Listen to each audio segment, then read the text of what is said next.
Welcome to Exam Flix YouTube channel. ఈరోజు మనం ALP previous paper discuss చేసుకుందాం. 2018ది. ఏమన్నా మీ దగ్గర ఏమన్నా తెలుగు మీడియం ఇంగ్లీష్ మీడియం కలిసి ఉంటే పేపర్ ఏమైనా సెండ్ చేయండి. ఎగ్జామ్ ఫ్లిక్స్ టెలిగ్రామ్ ఛానల్లో అప్లోడ్ చేయండి. మనం ఇంకా ఎక్కువ పేపర్స్ డిస్కస్ చేసుకుందాం. మరి ఇది 2018లో జరిగిందండి. ఇది ఫస్ట్ మనం జీకే జిఎస్ ఫస్ట్ ఎక్స్ప్లెయిన్ చేసుకుందాం. తర్వాత రీజనింగు అర్థమెటిక్ సపరేట్గా చేసుకుందాం. యాక్చువల్లీ చేశానండి. 20 క్వశ్చన్ చేసేసరికి అది గట్టిగా దగ్గర గంట పైనే పట్టింది. ఈ వరుసనే మొత్తం ఫిజిక్స్ అదే జీకే జిఎస్ మ్యాథ్స్ రీజనింగ్ కలిపి చేస్తుంటే 20 బిట్సే దగ్గర మనకి 1 అవర్ పైన పట్టేసింది అనమాట. సో దగ్గర 75 బిట్స్ చేయాలంటే దగ్గర 4 అవర్స్ పట్టేస్తుంది. సో అందుకని ఆప్ చేసి ఓన్లీ నేను జీకే జిఎస్ చెప్తాను. తర్వాత రీజనింగ్ మ్యాథ్స్ కూడా అప్లోడ్ చేస్తాను. ఓకే అండి. ఫస్ట్ క్వశ్చన్కి వెళ్తే ఫస్ట్ జీకే క్వశ్చన్కి ద కర్ణాటక గవర్నమెంట్ లాంచ్డ్ ఆ టైంలో ఏం చేసిందంటే కర్ణాటక గవర్నమెంట్ ప్రత్యేకంగా ఒక లోగోని క్రియేట్ చేసుకుంది బెంగళూరు సిటీకి. ఇప్పుడు దాకా మన దేశంలో ఏ సిటీ కూడా దానికి ప్రత్యేకంగా లోగో లేదు. దానికి మనకి ఇండియాకి ఏంటి మన జాతీయ జెండా, అలాగే ఇక్కడ బెంగళూరు సిటీ ఒక లోగోని తయారు చేసుకుంది అనమాట. సో చేసుకుంది, అందుకని న్యూస్లో ఉంది. ఆ లోగోని ఎందుకు తయారు చేసుకుందంటే టూరిజానికి పెంపొందించుకోవడానికి అనమాట. అది అప్పుడు ఆ న్యూస్లో ఉంది కనుక అది ఇచ్చాడు. మనకు ప్రజెంట్ ఏమైనా first, last, highest, lowest, longest అది ఏమన్నా సూపర్లైటివ్ క్వశ్చన్స్ పడ్డాయంటే సూపర్లైటివ్ అంటే ఇటువంటి హైయెస్ట్, ఫస్ట్, సెకండ్, ఇండియా నుంచి ఫస్ట్, మహిళల్లో ఫస్ట్ అని ఏమన్నా సూపర్లైటివ్ ఉంటే అది తప్పకుండా గుర్తుపెట్టుకోవాలండి. నెక్స్ట్ క్వశ్చన్కి వెళ్తే ఇది ఇంటర్నేషనల్ టెన్నిస్కి సంబంధించింది అన్నమాట. టెన్నిస్కి ఆ టైంలో మన ఇండియన్ ఈ స్వీడిష్ ఓపెన్ జూనియర్ ఇంటర్నేషనల్స్లో ఆయనకి ఇందులో సెలెక్ట్ అయ్యాడు అనమాట. ఈ అవార్డు వచ్చింది. ఇందులో విన్నర్ అవ్వడం వల్ల మన ఇండియన్ అది ఏంటి షట్లర్ సిద్ధార్థ ప్రతాప్ సింగ్ ఈయన విన్ అవ్వడం వల్ల న్యూస్లో వచ్చింది. ఇది ప్రజెంట్ అప్పుడు కనుక ఇప్పుడు ఇంపార్టెంట్ లేదు. మనం కొన్ని స్టాటిక్ దాని గురించి డిస్కస్ చేసుకుందాం. అంటే స్టాటిక్ అంటే రిలేటెడ్ ఫ్యాక్ట్.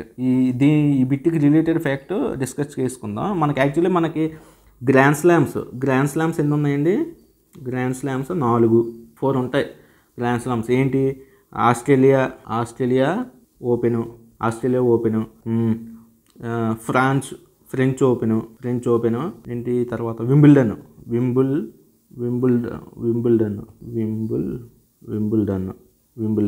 ఓపెను, తర్వాత యుఎస్ఏ ఓపెను. ఇది వరుస క్రమం అండి. ఫస్ట్ ఆస్ట్రేలియా జరుగుతుంది, తర్వాత ఫ్రాన్స్ జరుగుతుంది, తర్వాత వింబుల్డన్ జరుగుతుంది, తర్వాత యుఎస్ఏ జరుగుతుంది. ఈ మెయిన్ టెన్నిస్ గ్రాండ్ స్లామ్స్ అనమాట. ఈ మెయిన్ ఎలా వచ్చేస్తే ఇంకా దీనికి పాయింట్స్ ఎగ్జామ్లో ఏం అడుగుతున్నాడంటే అడగొచ్చే ఛాన్స్ ఉంది. అడుగుతున్నాడు కూడా మనకి కోర్టు గురించి అడుగుతున్నాడండి. ఇది ఆస్ట్రేలియా అనేది హార్డ్ కోర్టు, ఈ యుఎస్ఏ అనేది హార్డ్ కోర్టు అంటే కాంక్రీట్తో తయారు చేస్తారు, సిమెంట్ వేసి తయారు చేస్తారు అనమాట. అందువల్ల ఇది హార్డ్గా ఉంటుంది. అందుకని దీన్ని హార్డ్ కోర్ట్ అంటారు. ఇది ఫ్రెంచ్ అయితే క్లే కోర్టు, మట్టితో తయారు చేస్తారు ఈ కోర్ట్ని. వింబుల్డన్ గ్రాస్ కోర్టు అంటే గడ్డితో తయారు చేస్తారు అనమాట. అందుకని వింబుల్డన్ని గ్రాస్ కోర్ట్ అంటారు. అది ఇంకోటి మనకి ఆస్ట్రేలియా ఓపెన్ ఎప్పుడు జరుగుతుంది? జనవరిలో జరుగుతుంది. అవి అవసరం లేదులేండి, ఎప్పుడు జరుగుతుంది అవసరం లేదు. ఈ వరుస క్రమం గుర్తుపెట్టుకుంటే చాలు. అది కోర్ట్స్ నేమ్స్ గుర్తుపెట్టుకుంటే చాలు. అవి ఎవ్రీ ఇయర్ మనకి 4 గ్రాండ్ స్లామ్స్ జరుగుతాయి అన్నమాట. మనకి ఇప్పుడు present highest grand slams win అయిన పర్సన్ ఎవరు? హైయెస్ట్ ఎవరు? నోవాక్ జోకోవిక్ అనమాట. హైయెస్ట్ గ్రాండ్ స్లామ్స్ విన్ అయ్యాడు అనమాట. ఈయన Novak Djokovic highest grand slams ఎన్ని వచ్చినాయి? ఈయనకి 24. మ్యాన్లో 24 వచ్చిన ఈయనే. Highest grand slams Novak Djokovic వచ్చింది అనమాట. ఈయన సెర్బియా దేశానికి చెందినవాడు. సెర్బియా దేశానికి చెందిన ఈయన. ఇది ఇలా చదువుకోవాలన్నమాట. మనం పేపర్ అనాలిసిస్ ఎలా చేయాలి అంటే అది టెన్నిస్కి సంబంధించిన టెన్నిస్లో మెయిన్ ఏంటి, మన ఇండియా నుంచి ఎవరైనా రీసెంట్గా సెలెక్ట్ అయ్యారా, అలాగే మొత్తం ఇన్ఫర్మేషన్ డిస్కస్ చేసుకుంటే కంప్లీట్గా సక్సెస్ అవ్వగలం అన్నమాట ఈజీగా. నెక్స్ట్ జీకే క్వశ్చన్కి వెళ్తే ఇది మనకి force of gravitation F = gravitation constant into m or small m by r². ఇది ఏంటంటే రెండు ఆబ్జెక్ట్స్ మధ్య దీని క్యాపిటల్ M అనుకోవచ్చు. దీని యొక్క ఆబ్జెక్ట్ మాస్ క్యాపిటల్ M, దీని యొక్క ఆబ్జెక్ట్ మాస్ స్మాల్ m అనుకో. ఈ రెండిట్ల మధ్య డిస్టెన్స్ ఎంత ఉంది? r ఉందనుకో. డిస్టెన్స్ అనేది r. అయితే force of gravitation between these two objects అనేది ఎంత ఉంది, దేని మీద డిపెండ్ అవుద్ది అంటే ఈ ఫార్ములా అనమాట. ఇది చూడండి. ఇప్పుడు ఏంటి, మన ఫోర్స్ ఆఫ్ గ్రావిటేషనల్లో directly proportional to masses, but inversely proportional to distance. అది మెయిన్, అదొక పాయింట్. ఇంకోటి ఏంటంటే ఈ గ్రావిటేషనల్ కాన్స్టెంట్ ఉంది కదా, జీ వాల్యూ, గ్రావిటేషనల్ కాన్స్టెంట్, దీని వాల్యూ ఎంత అంటే 6.67 × 10⁻11. దీని యొక్క వాల్యూ.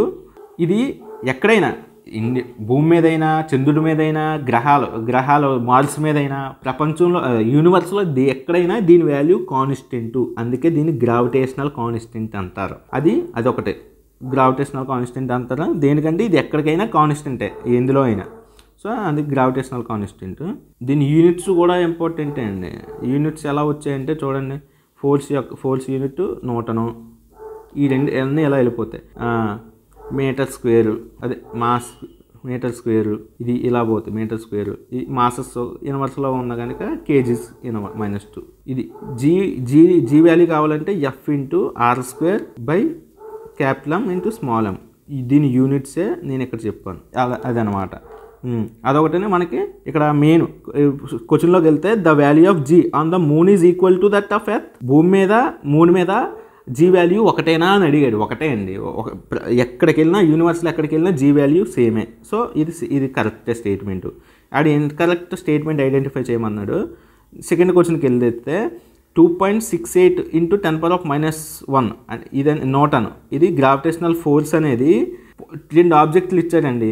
రెండు ఆబ్జెక్ట్స్ మాసెస్ ఏంటి, ఒకటి 2 kgs, రెండోది కూడా 2 kgs. 2 kg ఆబ్జెక్ట్స్ రెండు ఇచ్చారు.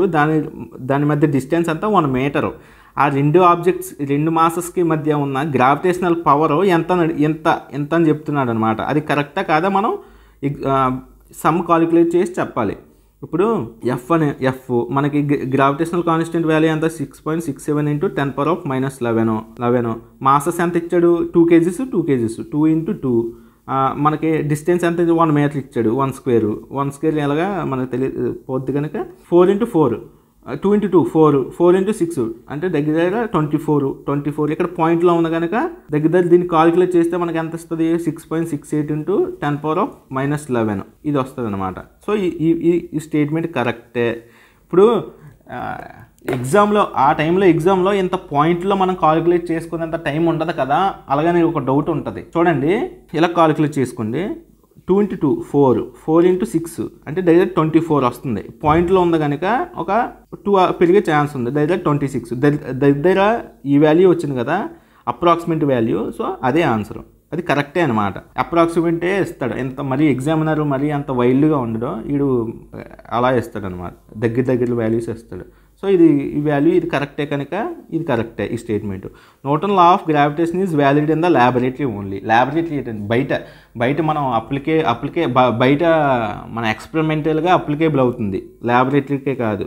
సో ఇది రాంగ్ ఈ statement. Force is inversely proportional to the square of the distance between the 2 bodies. అంతే కదా.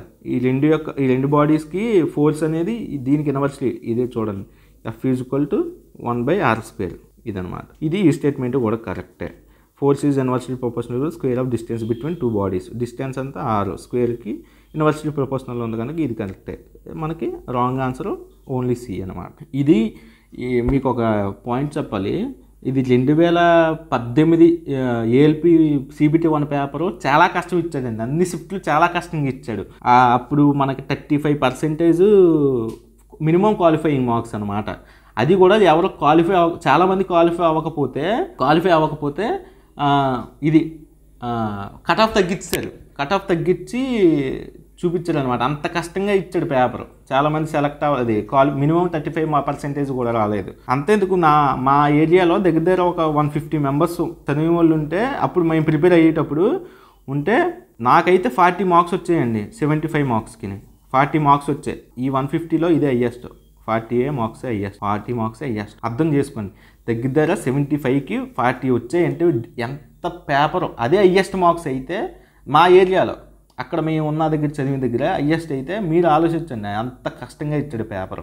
ఇలా ఇచ్చాడండి స్టేట్మెంట్ వైజ్గా. ఓకే, మీరు ఈ తర్వాత మళ్ళీ CBT 2కి ఈజీగానే ఇచ్చాడు పేపర్ ఈజీగానే ఇచ్చాడు CBT 2కి. ఎందుకంటే ఈ ఎక్కువ కంప్లైంట్స్ వెళ్ళినాయి, ఇదేంటి ఎంత డెప్త్కి ఇచ్చారు అలాగే కంప్లైంట్స్ వెళ్ళడం వల్ల CBT 2కి చాలా ఈజీగా ఇచ్చారు. నేను CBT 2 పేపర్ కూడా ఎక్స్ప్లెయిన్ చేస్తాను మీకు.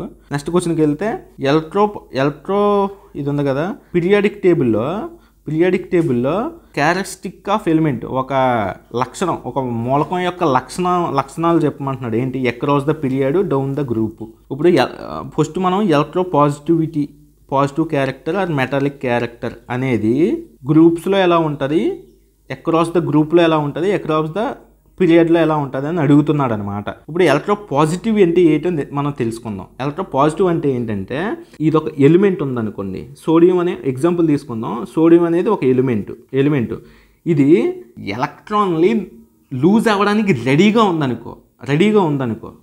ఎలక్ట్రాన్ లూజ్ అయితే ఏమవుద్ది, మనకి ఇలా ప్లస్ వాల్యూ వస్తుంది. మనం నెగిటివ్ని వదిలేస్తుంది. సో దానికి నెగిటివ్ వదిలేస్తే దానికి ఏమొస్తుంది, ఆటోమేటిక్గా పాజిటివ్ వాల్యూ వస్తుంది. ఇదనమాట, ఇది ఎలక్ట్రో పాజిటివ్ ఎలిమెంట్ క్యారెక్టర్ అనమాట. ఎలక్ట్రో పాజిటివ్ క్యారెక్టర్ ఇది ఇలా. ఇప్పుడు ఏదైనా ఎలక్ట్రాన్ తీసుకుందనుకో, దానికి ఎలక్ట్రాన్ నెగిటివ్ నేచర్ వస్తుంది అనమాట. ఎలక్ట్రాన్ని తీసుకుంటే, ఎలక్ట్రాన్ వదిలేస్తే పాజిటివ్ నేచర్ వస్తుంది. ఇక్కడ ఎలక్ట్రో పాజిటివ్ క్యారెక్టర్ అంటే ఏంటంటే the tendency of an element to lose electrons to form a positive ion is called electro positive character. ఇంకో చూడండి, tendency of an element to lose electron lose అయిపోయే తత్వం ఉంటే దానికి పాజిటివ్ అయాన్స్ వస్తాయి అన్నమాట. To form a positive ion. ఇలా lose అయిపోయింది ఒక ఎలక్ట్రాన్ని, లూజ్ అయిపోవడం వల్ల మనకి దీనికి పాజిటివ్ అయాన్ వచ్చింది. దీన్నే ఏమంటారు, ఎలక్ట్రో పాజిటివ్ క్యారెక్టర్ అంటారు. ఎలక్ట్రో పాజిటివ్ క్యారెక్టర్ అన్న మెటాలిక్ క్యారెక్టర్ అన్న ఒకటే అనమాట. అది మీకు ఇక్కడ ఒకటి చెప్తున్నాను. ఇది అక్కడ ఈ గ్రూప్స్లో ఎలా ఉంటుంది, అక్రాస్ ద పీరియడ్లో ఎలా ఉంటుంది, అక్రాస్ ద గ్రూప్లో ఎలా ఉందని అడుగుతున్నాడు. చూడండి, ఇది పీరియాడిక్ టేబుల్. ఎలక్ట్రాన్ నెగిటివిటీ, ఇది నేను ఇప్పుడు దాకా డిస్కస్ చేసింది ఎలక్ట్రో పాజిటివ్. ఇప్పుడు ఎలక్ట్రాన్ నెగిటివిటీ టాప్ నుంచి బాటమ్ మనకి మొత్తం ఇక్కడ ఒకటి గుర్తుపెట్టుకోండి. గ్రూప్స్ ఎన్ని ఉన్నాయి మనకి పీరియాడిక్ టేబుల్లో? గ్రూప్స్ 18 ఉన్నాయి, పీరియడ్స్ 7 ఉన్నాయి. గ్రూప్స్ అంటే ఏంటి, ఇవి నిలువుగా ఉన్నాయి అన్నమాట. ఇవి గ్రూప్స్. పీరియడ్స్ అంటే అడ్డంగా ఉన్నవి, ఇవి పీరియడ్స్. మొత్తం 7 ఉన్నాయి. గ్రూప్స్ అనేవి మొత్తం 7 ఉన్నాయి. గ్రూప్స్ అనేవి మొత్తం 8 ఉన్నాయి. ఇది కదా.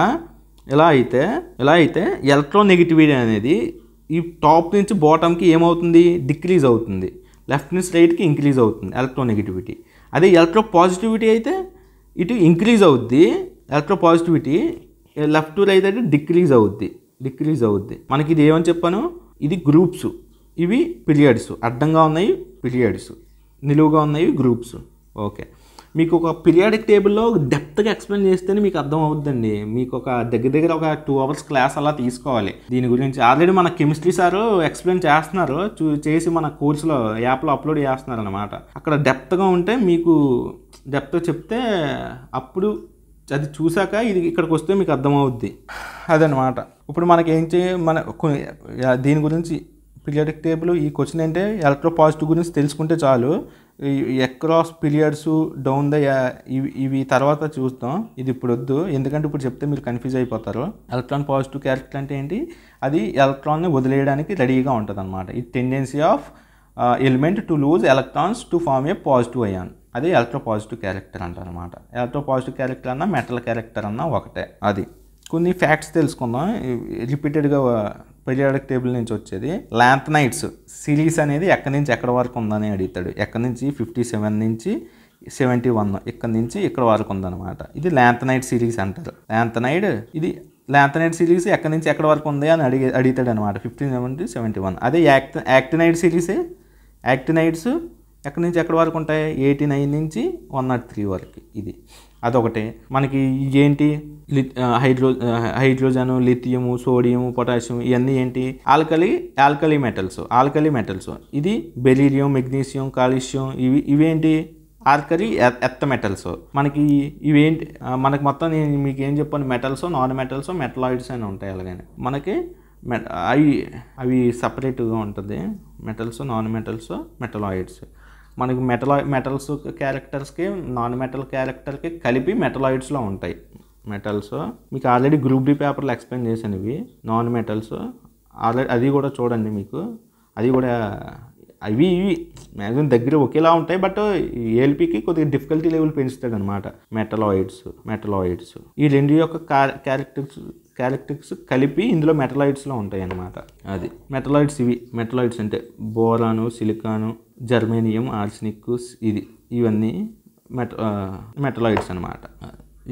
దీనికి ఎక్కువ అడుగుతున్నాడండి పీరియాడిక్ టేబుల్లో. అయనైజేషన్ ఎనర్జీ అంటాడు. ఏంటి రేడియస్ ఎక్కడి నుంచి ఎక్కడ వరకు వెళ్తే తగ్గుతుంది అంటాడు. అయనైజేషన్ ఎనర్జీ ఎక్కడి నుంచి ఎక్కడ వరకు వెళ్తే పెరుగుతుంది అంటాడు. సో మీరు దీన్ని మంచిగా ఆల్రెడీ కెమిస్ట్రీ సార్ ఎక్స్ప్లెయిన్ చేస్తారు. నేర్చుకున్న తర్వాత ఇక్కడికి వస్తే క్లారిటీగా మీకు అర్థం అవుతుంది. లేకపోతే ఇప్పుడు చెప్తే కన్ఫ్యూజ్ అయిపోతారు. ఈ క్వశ్చన్కి వెళ్తే which of the following statement is true or false అని అడిగాడు. ఇందులో కింద స్టేట్మెంట్లో ఏమడిగాడు? H2S అంటే ఏంటి? Sulphide, hydrogen sulphide H2S. దీన్నే హైడ్రోజన్ సల్ఫైడ్. గాల్లో మండిస్తే హైడ్రోజను సల్ఫర్ డైఆక్సైడ్ వస్తుందా అని అడుగుతున్నాడు అనమాట. వస్తుందండి. ఎందుకంటే H2S సల్ఫర్ ఆక్సైడ్లో, హైడ్రోజన్ సల్ఫైడ్లో మనకి హైడ్రోజన్ ఉంది, సల్ఫర్ ఉంది. అది ఎయిర్లో మండిస్తున్నాడు. ఓటీతో మండిస్తుంటే మనకి ఎయిర్లో ఎంత ఉంటుంది? ఆక్సిజన్ ఉంటుంది కదా, అది మండిస్తే మనకి ఏమొస్తుంది? SO2 వస్తుంది ప్లస్ H2O వస్తుంది. సో ఈ స్టేట్మెంట్ కరెక్టే. తర్వాత Fe2 ఫెర్రస్ సల్ఫేట్ Fe2SO4 దీన్ని హీట్ చేస్తే, ఇంత ప్రెజెన్స్ ఆఫ్ హీట్ చేస్తే ఏమేమి వస్తాయి అంటున్నారు? Fe2O3 SO2 ప్లస్ SO3 వస్తుందా అని అడుగుతున్నాడు. వస్తాయండి. ఎందుకంటే హీట్ అనేది మనం దేని ప్రెజెన్స్లో చేస్తాం? హీట్ అనేది మనకు మంట అనేది ఎక్కడి నుంచి వస్తుంది? అక్కడ గాలి లేకపోతే, ఎయిర్ లేకపోతే హీట్ అనేది రాదు. వ్యాక్యూమ్లో మనం వెళ్ళి మంట రాస్తే వ్యాక్యూమ్లో రాదు. మంట ఉండాలంటే దానికి గాలి తోడు ఉండాలన్నమాట. సో గాలి ఇక్కడ ఫెర్రస్ సల్ఫైడ్ని వేడి చేసామంటే అది అక్కడ ఎయిర్ కూడా ఉంటుంది. ఎయిర్ ఉండడం వల్ల మనకి ferrous oxide plus ferrous dioxide, ఈ డెరివేటివ్స్ కూడా వస్తాయి అన్నమాట. ఇదేదో మన కెమిస్ట్రీ స్టూడెంట్కి బాగా తెలుస్తుంది. ఇది మన కెమిస్ట్రీ సార్ ఆల్రెడీ ఎక్స్ప్లెయిన్ చేస్తున్నారు మీకు క్లారిటీగా. అదే మీకు ఇలా డైరెక్ట్గా చెప్తే అర్థం కాదు. మీకు వెనకాల బ్యాక్గ్రౌండ్ మొత్తం డెప్త్ నుంచి, బేసిక్ నుంచి తెలిస్తేనే మీకు అర్థం అవుతాయి ఇవి. నెక్స్ట్ క్వశ్చన్కి వెళ్తే మీకు చెప్పాను ఏంటి? క్రోమోజోమ్స్. మనకు హ్యూమన్స్కి ఎన్ని క్రోమోజోమ్స్ ఉంటాయండి? 46 క్రోమోజోమ్స్ ఉంటాయి. క్రోమోజోమ్స్ అందులో 46 అంటే 23 పేర్స్ అనమాట. 23 పేర్స్ కదా. అందులో మేల్కి ఫిమేల్కి తేడాగా ఒకటే ఉంటుంది. మేల్కి ఎలా ఉంటాయి? 22 క్రోమోజోమ్స్ ప్లస్ ఒక క్రోమోజోమ్ ఎలా ఉంటుంది అంటే XOY ఉంటుంది. అదే ఫిమేల్కి అయితే 22 క్రోమోజోమ్స్ సేమ్ ఉంటాయి. ఫిమేల్లో 2 Xలు ఉంటాయి అనమాట. 2 సేమ్ ఉంటాయి. అదే మేల్కి అయితే XOY ఉంటుంది.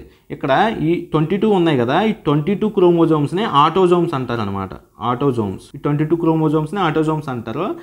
ఇది ఉంది కదా, ఇది ఒక్క పేరుని సెక్స్ క్రోమోజోమ్ అంటారు. సెక్స్ క్రోమోజోమ్ అనమాట. ఈ ఒక్క దాన్ని.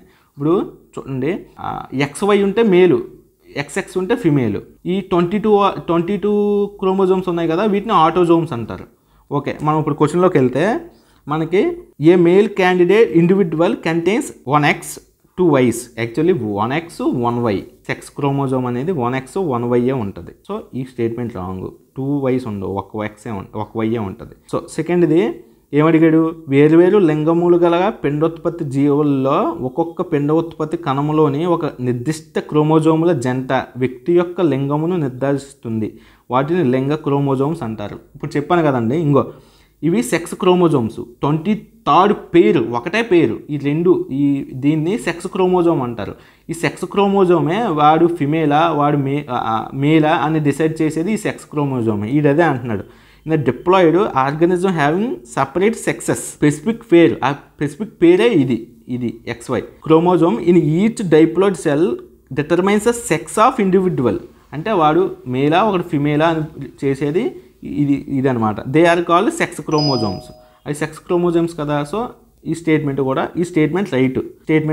ఇక కింద గ్రాస్ హోపర్ అంటే గడ్డి తిని పెరుగుతాయి కదా, పచ్చగా ఉంటుంది పురుగు, insects, they have 4 sex chromosomes. Actually అవి 2 సెక్స్ క్రోమోజోమ్సే ఉంటాయి దానికి. In human beings there are 46 chromosomes in which actually 46 chromosomes ఉంటాయి హ్యూమన్స్లో. అందులో in which 42 21 pairs are autosomes. Actually 22 కాదండి, 21 కాదండి, 22 పేర్స్. ఇదిగో ఇవి ఈ 22 పేర్స్ ఆటోజోమ్స్ అనమాట. యాక్చువల్లీ 21 అని ఇచ్చాడు. సో ఈ స్టేట్మెంట్ కూడా రాంగే. మనకి ఇక్కడ రైట్ ఏంటి, సెక్స్ క్రోమోజోమ్ ఉంటుంది కదా, అదే మనకి మేలా ఫిమేలా అని జెండర్ని డిసైడ్ చేస్తుంది. సో ఇది ఒకటే రైట్. ఇక్కడ క్వశ్చన్ ఏమడిగాడు, which of the following statement is true. ఇక్కడ మెయిన్ పాయింట్స్ ఏంటి, హ్యూమన్స్లో 46 క్రోమోజోమ్స్ ఉంటాయి, వాటిని 23 పేర్స్. అందులో ఫస్ట్ 22 పేర్స్లో మేల్కి ఫిమేల్కి సేమే, వాటిని ఆటోజోమ్స్ అంటారు. తర్వాత XY ఉంది కదా, 23rd పేరు డిఫర్గా ఉంటుంది. మేల్కి అయితే XY ఉంటుంది, ఫీమేల్కి అయితే XX ఉంటుంది. దాన్నే సెక్స్ క్రోమోజోమ్ అంటారు. ఓకే, నెక్స్ట్ క్వశ్చన్కి వెళ్తే ఇది లాటిన్ నేమ్స్. సోడియం యొక్క మనకి సింబల్ ఏంటండి, Na. సిల్వర్ యొక్క సింబల్ ఏంటి, Ag. దాని యొక్క మనకి ఈ సింబల్ అనేవి లాటిన్ నేమ్ నుంచి వచ్చినాయి అనమాట. లాటిన్ నేమ్ నుంచి ఇప్పుడు సోడియం ఏమంటారు, Na అంటారు. ఎక్కడి నుంచి వచ్చిందంటే ఈ సింబల్ నెగట్రమ్, అలాగని లాటిన్లో అంటారు. సిల్వర్ Ag, ఎగ్రిటమ్ అలాగని లాటిన్లో అంటారు. మీకు కొన్ని చెప్తే మీకు క్లియర్ ఐడియా వస్తుంది. మీకు కొన్ని చెప్తున్నాను చూడండి. కొన్ని యాంటీమోనీ ఉంది, దీని యాంటీమోనీ ఉంది. దీని సింబల్ ఏంటండి, SB. దీన్ని లాటిన్ భాషలో స్టిబియం అంటారు. స్టిబియం చూడండి, స్టిబియం మీద ఈ పేరు వచ్చింది. యాంటీమోనీకి ఈ సింబల్. కాపర్ ఉంది, Cu. అదే మనం లాటిన్ నేమ్ ఏమంటారు, కుప్రం అంటారు. దీని నుంచే ఈ సింబల్ వచ్చింది అన్నమాట కాపర్కి. గోల్డ్ ఉంది, గోల్డ్కి ఏంటి, గోల్డ్ని ఏయుతో చూపిస్తారు అనమాట. అదే మన లాటిన్ నేమ్ ఏంటి, యూరం అనమాట. ఇక్కడ క్వశ్చన్ ఎలా అడుగుతాడంటే, యూరం అనేది ఏంటి అని అడుగుతాడు. లాటిన్ నేమ్లో యూరం అంటే ఏంటి అని యూరం అనేది ఏంటి అని అడుగుతాడు. ఏంటి, గోల్డ్. కుప్రం అనేది ఏంటి, కాపర్. మీరు ఎలా చెప్పాలంటే గోల్డ్ యొక్క సింబల్ ఏంటి, ఏయు. సో ఇక్కడ ఏయు ఉంది కదా, సో ఇది గోల్డ్. కాపర్ యొక్క సింబల్ ఏంటి, సియు కదా.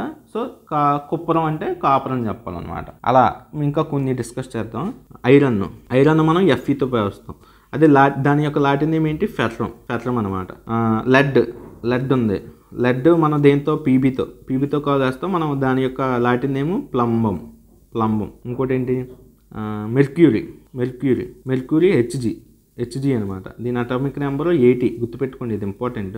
హెచ్జి. దీని యొక్క లాటిన్ నేమ్ ఏంటి, హైడ్రాజైరం అనమాట. ఇలా ఏంటి లాటిన్ నేమ్స్. దీని నుంచే హెచ్జి కలిపి దీని యొక్క సింబల్ ఇచ్చాడు అనమాట. పీబీ అంటే పీకి బి, ఈ రెండు కలిపి సింబల్ ఇచ్చాడు. లెడ్. Fe ఫెర్రం అనే సింబల్ ఇచ్చాడు. ఇలా దీని మీదే చేసేస్తున్నాడు అనమాట. ఇంకోటి టిన్ మనం ఏంటి, ఎస్ అనగా డినోట్ చేస్తాం. దాని యొక్క లాటిన్ నేమ్ ఏంటి, టానం అనమాట. సోడియం ఉంది, సోడియంని మనం ఎలాగా ఎన్ఏతో సేమ్ ఇదే సోడియం ఎన్ఏతో డినోట్ చేస్తాం. దీని నేమ్ ఏంటి, నట్రియం అనమాట. ఇది సేమ్, ఇది ఇలా అనమాట. ఇలా అడుగుతున్నాడు క్వశ్చన్. ఇక్కడ ఎన్ని విధాలుగా అడగొచ్చు అంటే, ఆరం అని లాటిన్ నేమ్ అనమాట. అది దేన్ని సూచిస్తుంది అంటే గోల్డ్. ఇక్కడ నట్రం అనేది లాటిన్ నేమ్, లాటిన్ది. అది ఏ ఎలిమెంట్ అంటే సోడియం అనమాట. సాటనం అంటే SN, అది దేంటే స్థిన్ అనమాట. అలా మీరు చదువుకోవాలి. ఇక్కడ ఇది కెమిస్ట్రీ కింద వస్తుంది. కెమిస్ట్రీలో ఎలా అడిగాడు, ఈ లాటిన్ నేమ్స్, దాని సింబల్స్, దాని ఎలిమెంట్. నెక్స్ట్ క్వశ్చన్కి వెళ్తే, ఆ టైంలో మీరు ఎప్పుడైనా చదివేటప్పుడు ఒక్కో స్టేట్, మొత్తం మనకి 28 స్టేట్లు ఉన్నాయి కదా, ఒక్కో స్టేట్లో మెయిన్ సిటీస్ గుర్తుపెట్టేసుకోండి. సో ఎగ్జాంపుల్ చెప్తాను. మన ఆంధ్రప్రదేశ్లో ఏమున్నాయి మెయిన్ సిటీస్, వైజాగ్, విజయవాడ. హైదరాబాద్లో సికింద్రాబాద్, హైదరాబాదు. మహారాష్ట్రకి వెళ్తే పూణే, ముంబై, ఇలా నాసిక్, షిరిడి, అలా మెయిన్ సిటీలు గుర్తుపెట్టేసుకుంటే మనకి ఎగ్జామ్లో కొద్దిగా ఈజీ అవుద్ది. మనకి ఉత్తరప్రదేశ్లో ఏంటి లక్నో, వారణాసి, అయోధ్య, ఇలా ఇలా సిటీలు గుర్తుపెట్టేసుకుంటే ఈజీ అవుద్ది. ఎందుకు చెప్తున్నానంటే మీకు ఇక్కడ క్వశ్చన్ చూసాక అర్థం అవుద్ది. Name of the state in which the village Gumthala Garhu near పకోలా ఇన్ కురుక్షేత్ర డిస్ట్రిక్ట్. కురుక్షేత్ర ఎక్కడ ఉంది? హర్యానా. మీరు ఇక ఏం ఆలోచించుకుంటే డైరెక్ట్ పెట్టేవచ్చు హర్యానా. అది ఎందుకు క్వశ్చన్ దాని గురించి ఏం అవసరం లేదు. అంటే మెయిన్ సిటీలు గుర్తుపెట్టుకుంటే అక్కడ ఏమైనా డెవలప్ చేస్తే అది ఏ స్టేట్ నుంచో వస్తుందో తెలిస్తే మనం డైరెక్ట్గా ఆన్సర్ చేసేవచ్చు అనమాట. అది ఆ టైంలో బిఎస్ఎన్ఎల్ వాళ్ళు ఆ విలేజ్ వైఫై హాట్స్పాట్గా తీర్చిదిద్దారనమాట. అందుకని అది ఎక్కడుంది? కురుక్షేత్ర డిస్ట్రిక్ట్లో ఉంది. అదే ఏ రాష్ట్రంలో ఉందని అడుగుతున్నాడు అనమాట. హర్యానాలో ఉంది. అది speed of the light is maximum. మీకు మొన్న ఏం చెప్పాను? సౌండ్ అనే దానికి మీడియం ఉండాలి. అలాగని మీడియం ఉండాలి. అదే లైట్కి అయితే మీడియం అవసరం లేదు. లైట్కి నో నీడ్ ఆఫ్ మీడియం అనమాట. ఎందుకంటే సౌండ్ ట్రావెల్ అవ్వాలంటే మీడియం ఉండాలి పక్క. లైట్ అయితే మీడియం అవసరం లేదు. వ్యాక్యూమ్లోనూ కూడా ట్రావెల్ అయిపోద్ది. ఎక్కువ మ్యాక్సిమం స్పీడు వాటర్లో ఉంటుందా, వ్యాక్యూమ్లో ఉంటుందా, గ్లాస్లో ఉంటుందా, ఎయిర్లో ఉంటుందా అని అడుగుతున్నాడు. చూడండి, మనకి స్పీడ్కి మ్యాక్సిమం స్పీడు వ్యాక్యూమ్లో ఉంటుంది. మీకు ఒక ఏదైనా వస్తువు డెన్సిటీ పెరిగే కొద్దీ లైట్ యొక్క స్పీడ్ అనేది తగ్గిపోతూ ఉంటుంది అనమాట. డెన్సిటీ తక్కువ ఉంటే లైట్ స్పీడ్ ఫాస్ట్గా ఉంటుంది. డెన్సిటీ ఎక్కువ ఉంటే లైట్ స్పీడ్ తక్కువగా ఉంటుంది. వ్యాక్యూమ్లో అసలు డెన్సిటీ ఉంటుందా? ఉండదు. సో మనకి అందుకని speed of the light maximum ఉంటుంది అనమాట వ్యాక్యూమ్లో. మీకు ఒక ఎగ్జాంపుల్ చెప్తున్నాను. సన్ ఉంది, సూర్యుడు ఎక్కడ? అంతరిక్షం నుంచి మనకు 8 minutes 30 seconds వచ్చేస్తుంది అనమాట మనకి సూర్యకాంతి. ఈ టైంలోనే ఎక్కడి నుంచి వస్తుంది? వ్యాక్యూమ్ నుంచే కదా వస్తుంది ఫస్ట్. ఎంత స్పీడ్గా వస్తుందో చూడండి. అది కూడా మీరు ఆలోచించుకోవచ్చు. వ్యాక్యూమ్లో హైయెస్ట్ స్పీడ్. అది సౌండ్ గురించి మాట్లాడుకుంటే సౌండ్కి పక్కా మీడియం ఉండాలి. మన గ్రూప్ డి పేపర్ ఎక్స్ప్లెయిన్ చేసాం కదా, అందులో ఈ బిట్ అడిగాడు, ఇందులో ఈ బిట్ అడిగాడు. చూడండి ఎలా అడుగుతున్నాడు. సౌండ్కి అయితే మీడియం ఉండాలని ఎలా చెప్తున్నానంటే, ఇప్పుడు నేను మాట్లాడుతున్నాను, మీ దగ్గరికి ఎలా వస్తుంది? మీడియం ఉంది. నా ముందు సిస్టమ్ ఉంది కనుక మీడియం ఉంది. అలా అనమాట. రైల్వే ట్రాక్ మీద ఎక్కడో రైలు వస్తుంటే మనం ఇక్కడ వింటుంటాం. ఎలాగా? మీడియం ఏంటి? రైల్వే పట్టాలన్నమాట. అది అలా గుర్తుపెట్టుకోవాలి. నెక్స్ట్ క్వశ్చన్కి వెళ్తే ఇంకోటి ఇక్కడ ఎక్స్ప్లెయిన్ చేద్దాం అనుకుంటే, స్పీడ్ ఆఫ్ ది లైట్ మనకి ఒక్క బయాలజీ ఇక్కడ ఒక చిన్నది ఎక్స్ప్లెయిన్ చేస్తాను చూడండి. మనకి హ్యూమన్ రెటీనాలో మనకి 2 types ఆఫ్ ఫోటో రిసెప్టర్స్ ఉంటాయి అన్నమాట. ఫోటో అంటే ఏంటండి? లైట్. రిసెప్టర్స్ లైట్ని లైట్ని గ్రహించే రిసెప్టర్స్ మన హ్యూమన్ రెటీనాలో మనకు 2 ఉంటాయి. వాటిని ఏంటంటారు? Rods, cones. మన కంట్లో ఉంటాయి అన్నమాట. ఇవి కంట్లో ఉంటాయి. ఇప్పుడు నైట్ టైము మనకి కరెంట్ పోయిందనుకోండి, అయినా మనకు కనిపిస్తూ ఉంటుంది లైట్గా. అక్కడ వస్తువు నైట్ టైం కనిపిస్తూ ఉంటుంది మనకి. అది కనిపించడానికి ఏది ఉపయోగపడుతుంది అంటే ఇది రాడ్స్ అనేవి నైట్ విజన్కి ఉపయోగపడతాయి రాడ్స్. అదే కోన్స్ అనేవి హై లెవెల్. మన పగలు లైట్ ఉంటుందా, లైట్ ఉన్నప్పుడు చూడడానికి ఉపయోగపడేవి కోన్స్. లైట్ లేనప్పుడు చూడడానికి లైట్ లేదు, మనం ఏదో లైట్ లేని ప్రాంతానికి వెళ్ళినా సరే మనకు కనిపిస్తూ ఉంటాయి. ఎలాగా? అప్పుడు మనకు రాడ్స్ అనే ఫోటో రిసెప్టర్స్ మనకి యాక్టివేట్ అయ్యి నైట్ విజన్ చేస్తాయి. ఈ పగలు అంటే డే టైంలో ఈ పని చేస్తాయి కోన్స్, నైట్ టైంలో రాడ్స్ పని చేస్తాయి. అదనమాట. ఇది ఎందుకంటే ఈ టైప్ ఆఫ్ క్వశ్చన్స్ అడుగుతున్నాడు. ఎలా అడుగుతాడంటే, మనకి రే చీకటి వచ్చిందంటారు. ఎందువల్ల అంటే వాళ్ళ రాడ్స్ అనే ఫోటో రిసెప్టర్స్ ఉండకపోవడం వల్ల వాళ్ళకి రే చీకటి వస్తుంది. అది. నెక్స్ట్ క్వశ్చన్కి వెళ్తే, which of the following metal is found in the free state అని అడుగుతున్నాడు అనమాట. ఫ్రీ స్టేట్ అంటే ఏంటి? డైరెక్ట్గా స్వేచ్ఛ స్థితిలో దొరుకుతుంది అనమాట. బయట ఏం దొరుకుతాయి మీకు ఎలా చెప్పాలంటే, మనం ఎప్పుడైనా బంగారం డైరెక్ట్గా దొరికేస్తుంది. ఒక మెట్లో కలిసి ఉండదు. ఎగ్జాంపుల్ చెప్తాను మీకు. ఏదైనా పెట్రోలియం ఉంది, గ్యాసోలిన్ అంటారు. అందులో మనకి దొరికితే దాన్ని పెట్రోలు, డీజిలు, కెరోసిన్, గ్రీజు అని డివైడ్ చేసుకోవాలన్నమాట. చెయ్యాలి. అదే గోల్డ్ అనుకోండి, డైరెక్ట్ దొరికేస్తుంది గోల్డ్. అటువంటి ఫ్రీ స్టేట్ స్వచ్ఛమైన స్థితిలో దొరికేస్తాయి. ఏంటి? గోల్డ్, ప్లాటినం, ఇంకోటి కాపరు, సిల్వరు, ఇవన్నమాట. ఇవి ఫ్రీ స్టేట్లో దొరుకుతాయి. ఇవి పెద్దగా రియాక్ట్ అవ్వవు. ఇంకో క్వశ్చన్ ఎలా అడుగుతాడంటే వీటి లీస్ట్ రియాక్టివ్ పవర్ అనమాట. దీనికి లీస్ట్ రియాక్టివ్. ఇప్పుడు సపోజ్ మీకు కాల్షియం ఉందనుకోండి. కాల్షియం ఎక్కడ ఉంటుంది? మన బోన్స్లో ఉంటుంది. కాల్షియం ఒకటే ఉంటుందా? లేదు. ఫాస్ఫరస్ కూడా మన బోన్స్లో ఉంటుంది అనమాట. అవి ఏంటి? రియాక్టివ్. ఎందుకంటే అవన్నీ కలిసిపోయాయి. వాటిని రియాక్షన్స్ ద్వారా మనం విడగొట్టాలి. ఈ సోడియం ఇది, కాల్షియం ఇది, ఫాస్ఫరస్ ఇది, అలా డివైడ్ చేయాలి. బట్ కెమికల్ రియాక్షన్ ద్వారా మనకి అదే గోల్డ్, ప్లాటినం, కాపరు, సిల్వర్ అయితే డైరెక్ట్ దొరికేస్తాయి. భూమిలో కానీ కొండలో కానీ ఎక్కడైనా డైరెక్ట్ దొరుకుతాయి అనమాట. దేంతో రియాక్ట్ అవ్వవు పెద్దగా. ఇక్కడ క్వశ్చన్ ఎలా అడుగుతాడంటే gold is a high reactive element or low reactive element అని అడుగుతాడు అనమాట. ఏంటి? లీస్ట్ రియాక్టివ్ అనమాట. ప్లాటినం కూడా లీస్ట్ రియాక్టివ్, కాపర్ కూడా లీస్ట్ రియాక్టివ్, సిల్వర్ కూడా లీస్ట్ రియాక్టివ్. ఎందుకంటే ఫ్రీ స్టేట్లో దొరుకుతాయి. ఒకవేళ రియాక్ట్ అయిపోయింది అనుకోండి, రియాక్ట్ అయిపోతే ఏంటి?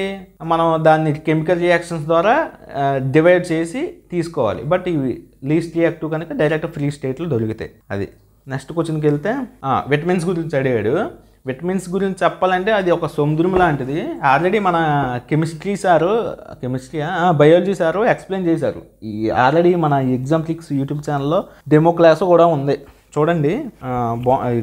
బాగా చెప్పారు ఆయన.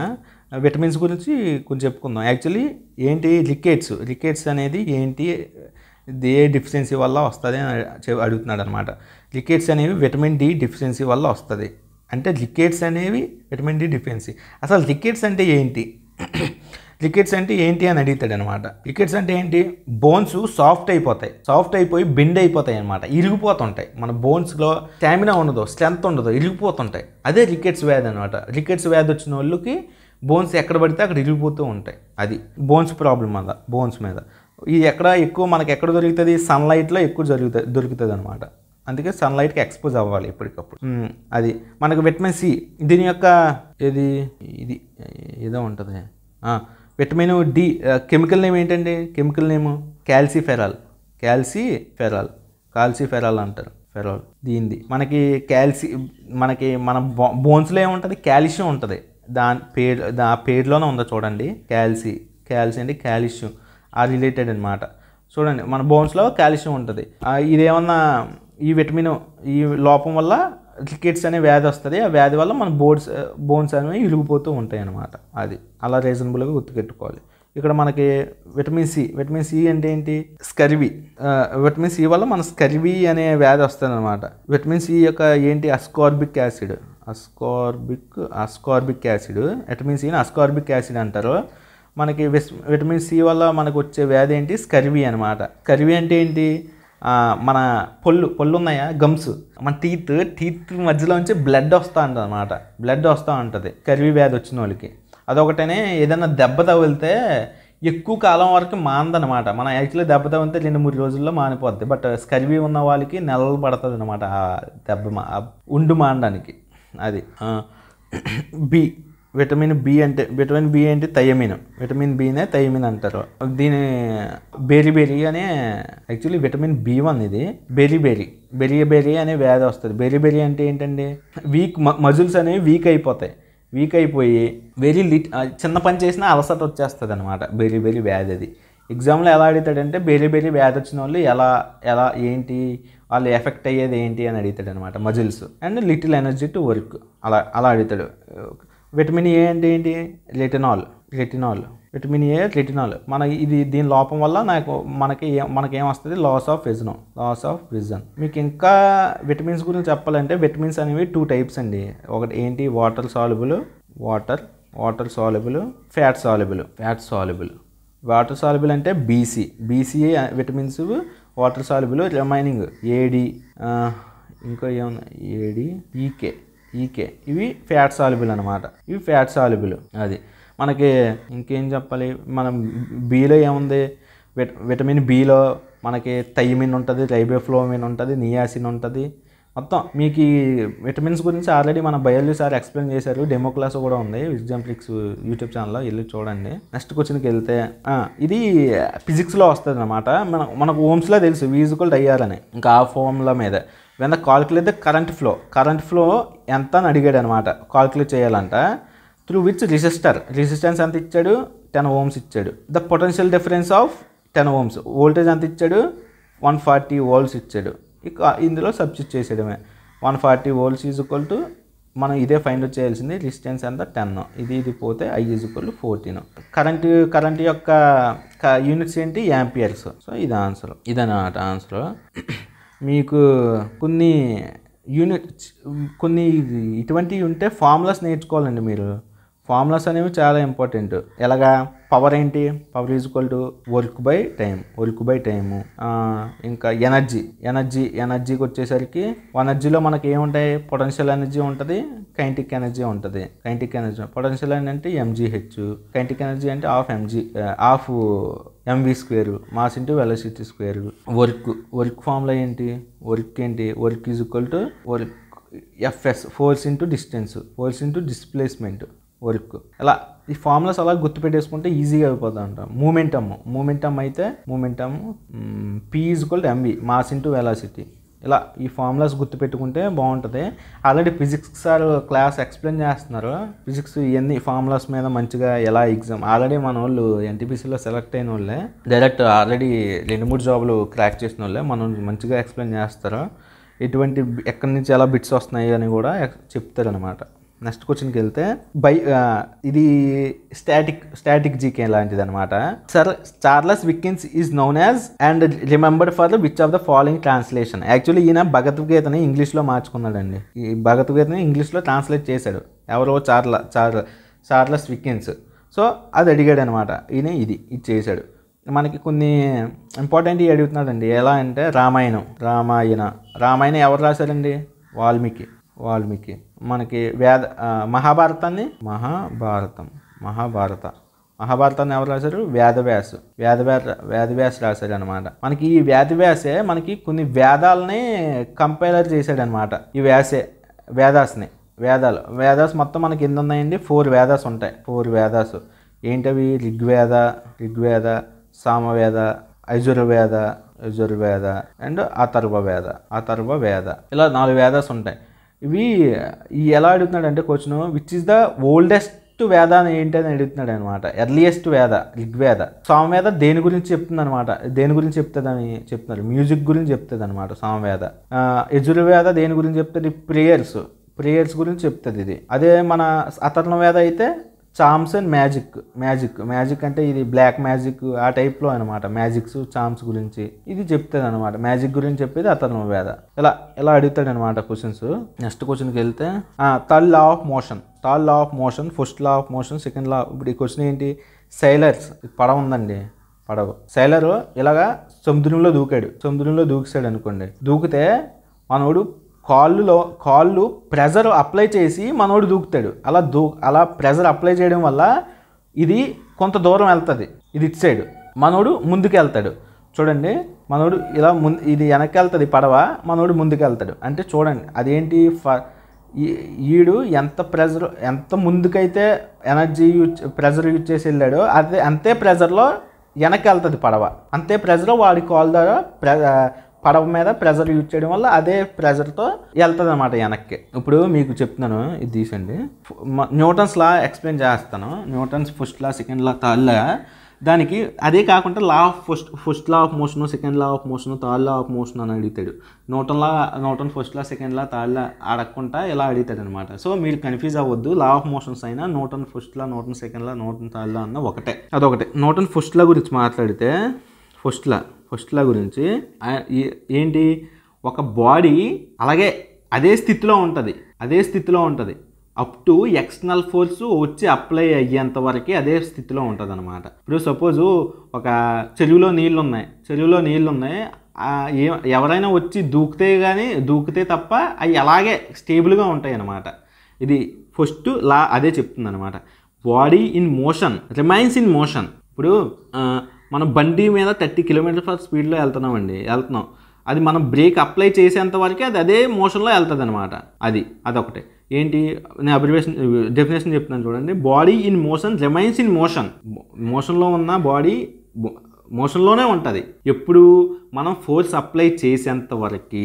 ఫోర్స్ ఎక్కడ అప్లై చేస్తున్నాం, బ్రేక్ అప్లై చేసి చేస్తున్నాం అనమాట. సో అది body in rest, at rest, remains at rest. ఇప్పుడు చెరువులో ఉన్న నీళ్ళు అలాగే ఉంటాయి, మనం వెళ్ళి దూకేంత వరకు కానీ ఏదన్నా రాయి ఇసిరేంత వరకు కానీ అది అలాగే ఉంటుంది. సో అది ఫస్ట్లో అది చెప్తుంది అనమాట. A body in motion remains in motion unless act upon force, acted by force apply అయ్యేంత వరకే ఇది మోషన్లోనే ఉంటుంది. అలాగే సేమ్ రెస్ట్లో కూడా body remains in rest until unless body force apply అనేది. మన సెకండ్ లా ఏంటి, సెకండ్ లా ఏం చెప్తుంది, ఫోర్స్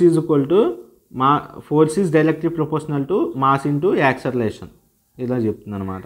యాక్సలరేషన్ అంటే ఏంటి, వెలాసిటీ బై టైము, వెలాసిటీ అంటే డిస్టెన్స్ బై టైము అలా.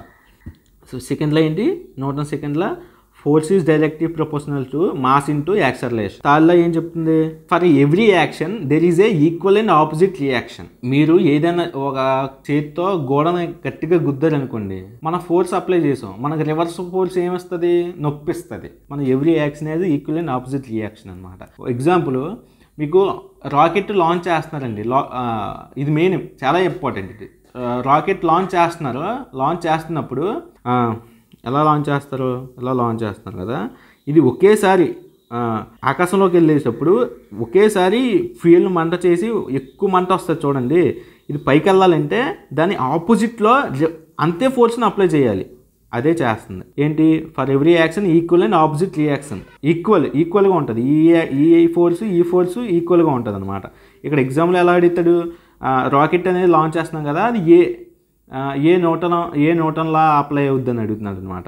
ఏంటి, థర్డ్ లా ఆఫ్ మోషన్.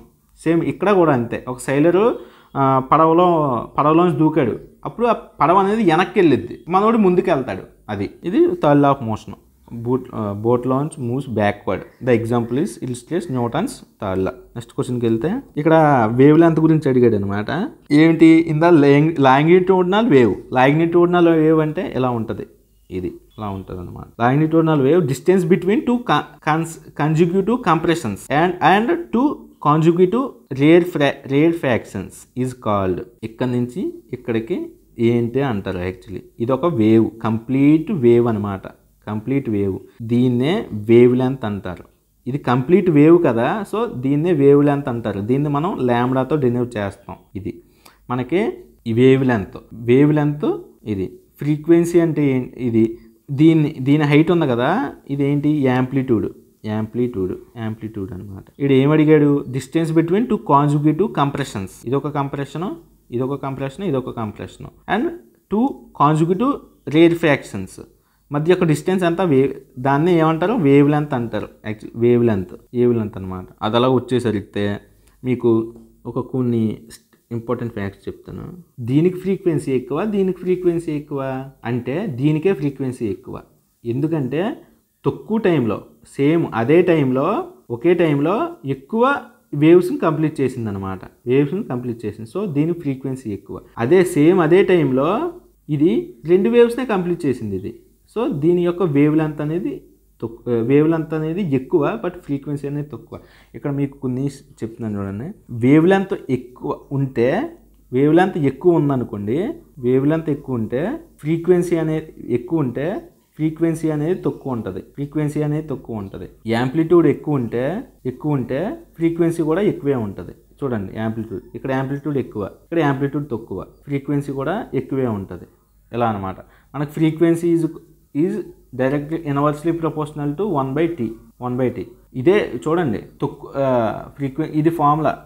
ఏంటి, తక్కువ టైంలో ఏంటి, మన ఫ్రీక్వెన్సీ ఎక్కువ ఉందనుకో అప్పుడు టైం తక్కువ ఉంటుంది, టైం ఎక్కువగా ఉందనుకో ఫ్రీక్వెన్సీ తక్కువ ఉంటుంది. అది ఫ్యాక్ట్స్ ఇవి. మీకు కొన్ని స్కేలర్ క్వాంటిటీ, వెక్టర్ క్వాంటిటీ అవి తర్వాత చెప్తాంలే. నెక్స్ట్ క్వశ్చన్కి వెళ్తే, నగ్న పొట్టులేని విత్తనాలు గలది అని ఏంటని అడుగుతున్నాడు. పొట్టులేని యాజ్ అ నాకర్ సీడ్. యాక్చువల్లీ మనకి ఎగియోస్పెర్మ్ అండ్ ఇంకోటి ఏంటి ఏదో ఉంటుందండి, జిమ్నోస్పెర్మ్ అంటే ఇది. ఎగ్నోస్పెర్మ్ అంటే ఫ్లవరింగ్ ప్లాంట్ అనమాట. ఫ్లవరింగ్ అంటే పువ్వు పూస్తుంది, పువ్వు పూసి తర్వాత కాయ కాస్తుంది అనమాట. ఇది ఫ్లవరింగ్ ప్లాంట్. ఇది ఎగ్నోస్పెర్మ్ అనేది ఫ్లవరింగ్ ప్లాంట్ ఈజ్ ఒక టైప్ ఆఫ్ ఎగ్నోస్పెర్మ్. అదే జిమ్నోస్పెర్మ్ అంటే పువ్వు పుయ్యదు డైరెక్ట్ కాయ కాసేస్తుంది అనమాట. పువ్వు పూయల నాన్ ఫ్లవరింగ్ ప్లాంట్. ఇది నాన్ ఫ్లవరింగ్ ప్లాంట్. ఎగ్జాంపుల్ చెప్తాను. మ్యాంగో ట్రీ, గోవా, జామ చెట్టు, ప్రతిదీ పువ్వు పోస్తుంది, తర్వాత కాయలు కాస్తుంది అనమాట. అలా కాసింది చుట్టూ ఓవరీ ఉంటుంది. ఇప్పుడు మామిడికాయ ఉంది, దానికి తొక్క ఉంది కదా, సో అలా అనమాట.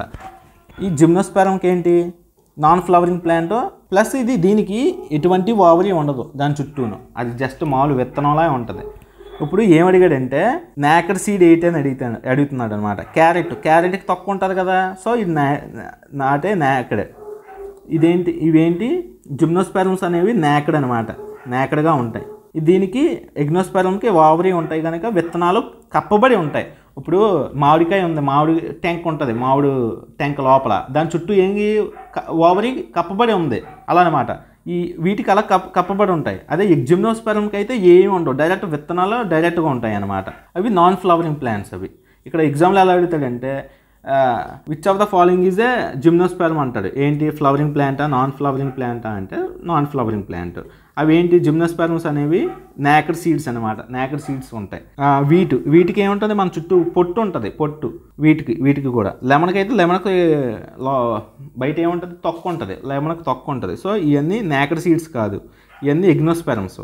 నేకడ్ సీడ్స్ ఏంటి, పేనస్ అంటే ఏంటంటే మనకి సరుగుడు తోట అని ఉంటుంది, ఇసుక నేలలో ఎక్కువ పండిస్తారు. చూపిస్తున్నాను మీకు.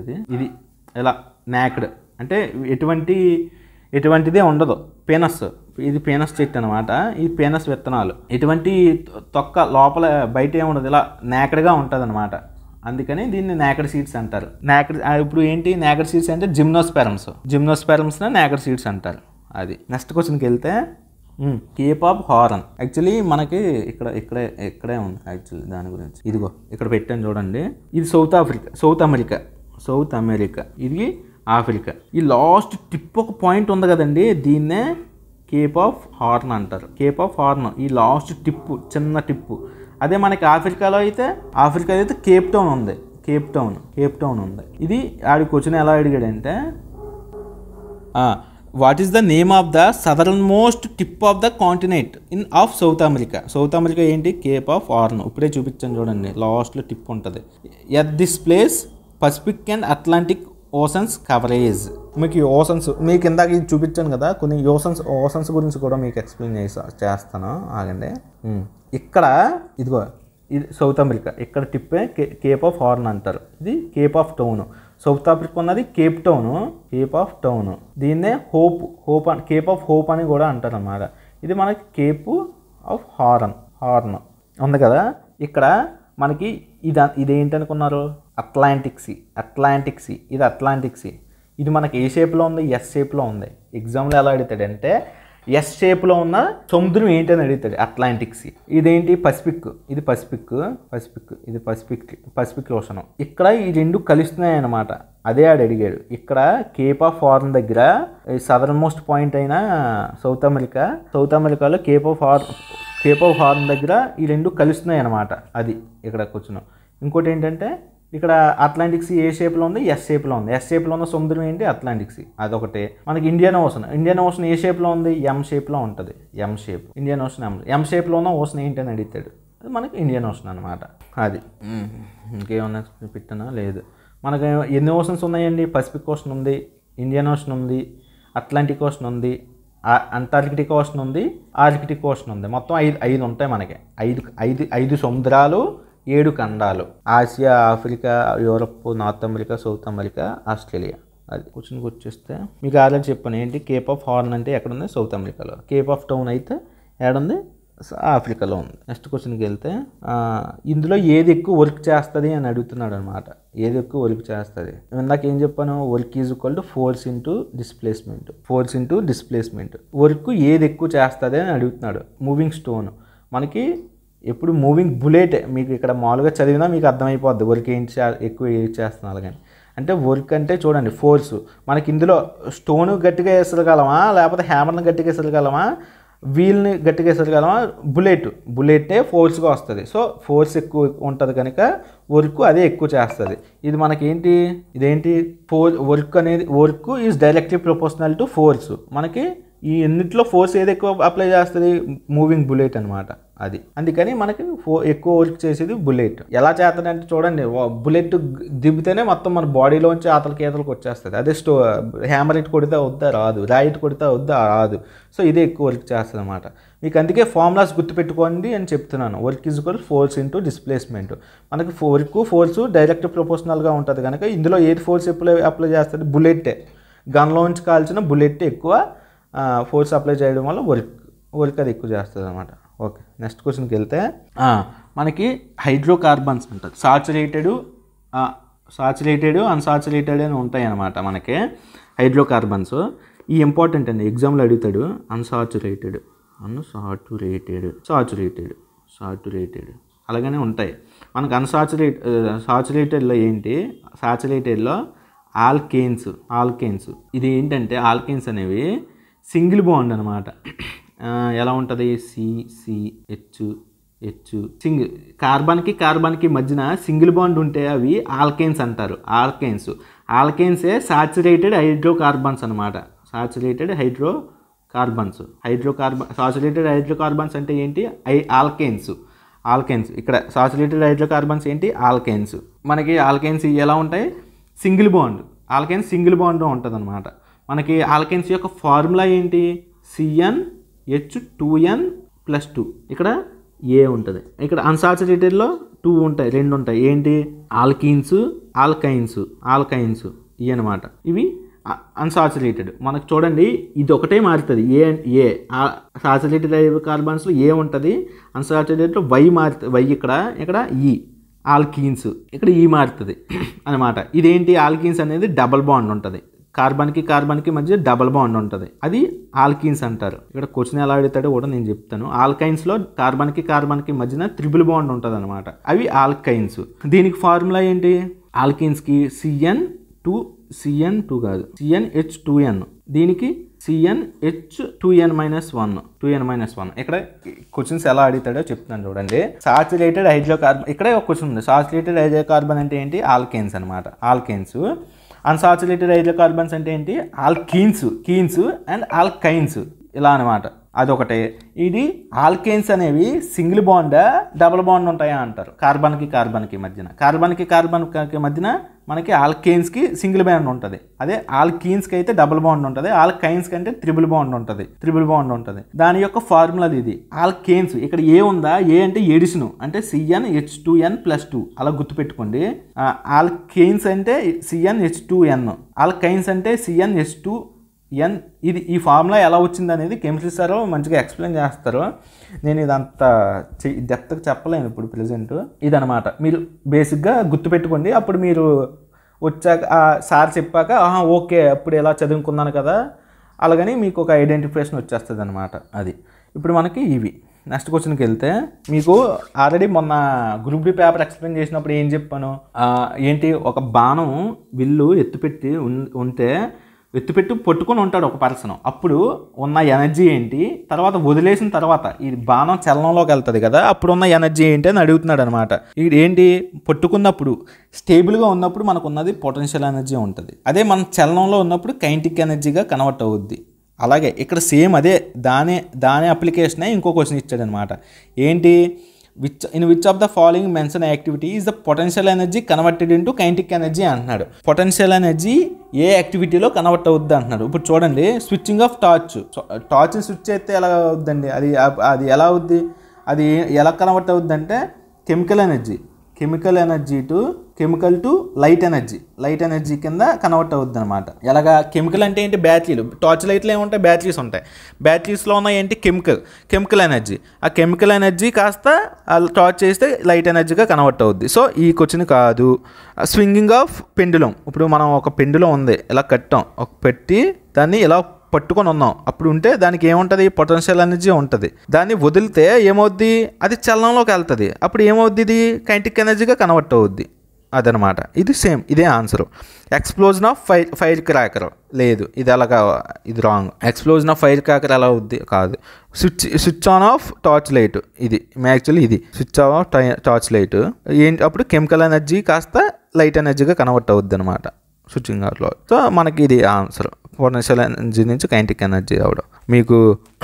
మీకు ఒక చెరువులో కానీ ఒక సముద్రం, ఒక నది ఎప్పుడు ప్రవహిస్తుంది కదా, అదే మీకు ఒక చెరువు ఉందనుకోండి, చెరువులో నీరు స్టేబుల్గా ఉంటుంది, అప్పుడు దీనికి ఏముంటుంది, పొటెన్షియల్ ఎనర్జీ ఉంటుంది. అదే నదిలో నీరు ప్రవహిస్తుంది, దీనికి ఏముంటుంది, కైనెటిక్ ఎనర్జీ ఉంటుంది. ఎలా అడుగుతాడంటే నదిలో ఉన్న నీళ్ళు ప్రవహిస్తాయి కదా, దానికి ఏ ఎనర్జీ ఉంటుందని ప్రాసెస్ అయ్యి ఉంటుంది అంటారు, కైనెటిక్ ఎనర్జీ. అదే చెరువులో ఉన్న ఒక పాండ్లో ఉన్న నీళ్ళు స్టేబుల్గా ఉన్నాయి, అప్పుడు ఆ నీళ్ళు ఏ ఎనర్జీని ప్రాసెస్ అయ్యి ఉన్నాయి అంటారు, పొటెన్షియల్ ఎనర్జీ. అలా చేయాలన్నమాట. నెక్స్ట్ క్వశ్చన్కి వెళ్తే, what marks the onset of puberty in females?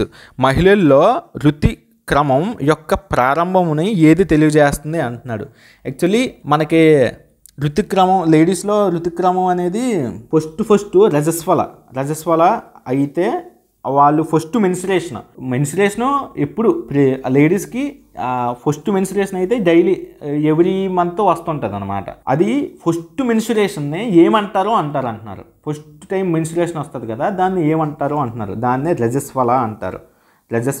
మనం చూస్తూ ఉంటాం, రజస్వల ఆహ్వానం అలాగని బోర్డుల్లో చూస్తూ ఉంటాం. సేమ్ అదేంటంటే ఫస్ట్ టైము వాళ్ళకి మెన్సురేషన్ స్టార్ట్ అవుద్ది అనమాట. సో దానికే రజస్వల. ఇంగ్లీష్లో ఏమంటారు, దాన్నే మనర్చి అంటారు. యాక్చువల్లీ లేడీస్ ఫిమేల్స్కి ఈ రజస్వల అనేది ఏ టైంలో వస్తుందంటే 18 years to 13 years మధ్యలో ఎక్కువ వస్తుంటుంది అన్నమాట. మ్యాక్సిమం ఈ ఇయర్స్ మధ్య వాళ్ళకే వస్తుంటుంది. అదే మేల్స్కి అయితే 9 years to 14 years మధ్యలో వస్తుంది అనమాట. ఈ రజస్వల కాదు, సారీ, అంటే ఇది పొబర్టీ అంటే చిన్నపిల్లల నుంచి పెద్దోళ్ళు అయినట్టు మీనింగ్ అనమాట. చిన్నపిల్లల నుంచి పెద్దోళ్ళు అయినట్టు. ఇప్పుడు ఫిమేల్స్ ఏంటి అంటే ఈ రజస్వల అయితే ఫస్ట్ టైం మెన్సురేషన్ అయితే వాళ్ళు రిప్రొడక్షన్కి రెడీగా ఉన్నారనమాట. అంటే వాళ్ళ గర్భాశయం రెడీగా ఉన్నట్టని దాని మీనింగ్. అదే మేల్స్కి అయితే ఈ 9 to 15, అదే మేల్స్కి అయితే వాళ్ళు కూడా రిప్రొడక్షన్కి రెడీగా ఉన్నట్టు అనమాట ఆ మీనింగ్. వాళ్ళు ఎలా అడుగుతాడంటే క్వశ్చన్, మేల్స్ అనేవి పొబర్టీ ఏజ్ ఏ ఏజ్లో వచ్చే ఛాన్స్ వస్తుంది అంటే 9 to 14 years మధ్యలో. అదే ఫిమేల్స్కి 18 to 13 years. దానికి ఫస్ట్ అవుతారు కదా, దాన్నే రజస్వల అంటారు. ఇంగ్లీష్లో మనర్చి అంటారు. అదే క్వశ్చన్ అడిగాడు ఇక్కడ.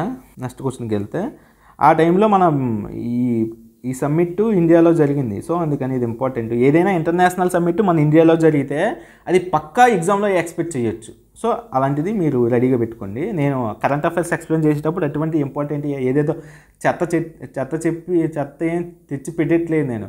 ఎందుకంటే ఒక స్టూడెంట్ మైండ్ మొత్తం మంచి కంటెంట్ ఉండాలి, కానీ చెత్త కంటెంట్ని పెట్టుకుంటే ఎగ్జామ్లో మీకు ఎందుకు పనికిరాదండి. అందుకే నేను లేట్ అయినా సరే, తక్కువ బిట్స్ పెట్టినా సరే మంచి కంటెంట్తోనే వస్తున్నాను. మంచి కంటెంటే ఇస్తున్నాను. అదొకటి. దాని స్టాటిక్ బ్యాక్గ్రౌండ్ కూడా ఎక్స్ప్లెయిన్ చేస్తాను. ఎందుకంటే మీరు స్టాటిక్ ప్రత్యేకంగా చదవవసరం లేదండి. లేదు. నేను చెప్పి వీడియోలు చూస్తుంటే మీరు స్టాటిక్ కూడా కవర్ అయిపోతుంది. నేను ఇవి కూడా ఎక్స్ప్లెయిన్ చేస్తున్నాను. ఏంటి పడతాయి, ఇష్టం వచ్చినవి ఏయో తెచ్చి పెట్టేయట్లేదు. ఛానల్ మిగతా వాళ్ళు ఏదో తెచ్చి పెడుతున్నట్టేమో అనిపిస్తుంది నాకు. అది వేస్ట్. అంత స్టూడెంట్ మైండ్ ఖరాబ్ చేసుకోవడం అవసరం లేదు. ఓకే, నెక్స్ట్ క్వశ్చన్కి వెళ్తే, how many groups and how many periods are present in the modern periodic table అన్నాడు. ఇందాకే ఎక్స్ప్లెయిన్ చేశాను. గ్రూప్స్ అనేవి నిలువుగా ఉంటాయి, పీరియడ్స్ అనేవి అడ్డంగా ఉంటాయి. మొత్తం గ్రూప్స్ మనం 18 గ్రూప్స్ ఉన్నాయి, 7 పీరియడ్స్ ఉన్నాయి. అదే క్వశ్చన్ అడిగాడు. నెక్స్ట్ క్వశ్చన్కి వెళ్తే, ఇక్కడ క్వశ్చన్ ఎలా అడిగాడు చూడండి.